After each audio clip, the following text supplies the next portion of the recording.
Hello, എല്ലാവർക്കും പുതിയൊരു വീഡിയോയിലേക്ക് സ്വാഗതം. ഇന്ന് നല്ല ഹെൽത്തി ആയിട്ട് നല്ല സ്വാദിഷ്ടമായ ബീട്രൂട്ട് ഇടിയപ്പം നമുക്ക് എങ്ങനെ തയ്യാറാക്കുന്നതെന്ന് നോക്കിയാലോ.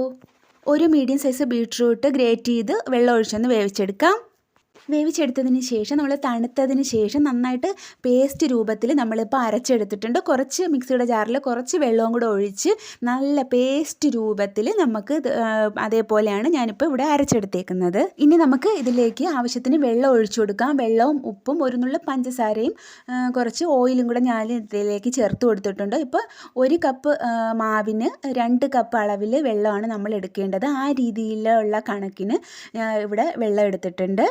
ഇതൊന്ന് തിളച്ചിട്ട് വരട്ടെ. വെള്ളം നന്നായിട്ട് തിളച്ച് വന്നിട്ടുണ്ട്. ഇപ്പോൾ ലോ ഫ്ലെയിമിൽ ആക്കിയിട്ട് നമുക്ക് അരിമാവ് ഇതിലേക്ക് കുറേശ്ശായിട്ട് ചേർത്ത് കൊടുക്കാം. നമ്മൾ അളവിനെടുത്ത് വെച്ചേക്കുന്ന അരിമാവ് ഇതിലേക്ക് ചേർത്ത് കൊടുത്തിട്ട് നന്നായിട്ടൊന്ന് മിക്സ് ചെയ്ത് കുഴച്ചിട്ടെടുക്കാം. ഇപ്പോൾ മാവ് ഇതേപോലെയാണ് നമുക്ക് കിട്ടിയിരിക്കുന്നത്. ഇതിന് നമുക്കൊരു 2-3 മിനിറ്റ് അടച്ച് വെച്ചതിന് ശേഷം നമുക്ക് കുഴച്ച് പരുവപ്പെടുത്തിയെടുക്കാം. 5 മിനിറ്റ് കഴിഞ്ഞപ്പോൾ മാവ് നന്നായിട്ട് കുഴച്ചെടുത്തിട്ടുണ്ട്. ഇനി നമുക്ക് ഈ മാവ് കുറേശ്ശെയായിട്ട് സേവനാഴിയിലിട്ട് നമ്മൾ ഇഡ്ഡലി തട്ടിലിട്ട് ചുറ്റിച്ചെടുക്കാം. അപ്പോൾ ഫസ്റ്റ് ഇഡ്ഡലി തട്ടിലിട്ട് നമ്മൾ ചുറ്റിച്ചെടുത്തിട്ടുണ്ട്. ബാക്കി തട്ടൂടെ വെച്ച് കൊടുത്തിട്ട് നമുക്ക് അടച്ച് വെച്ച് വേവിച്ചിട്ടെടുക്കാം.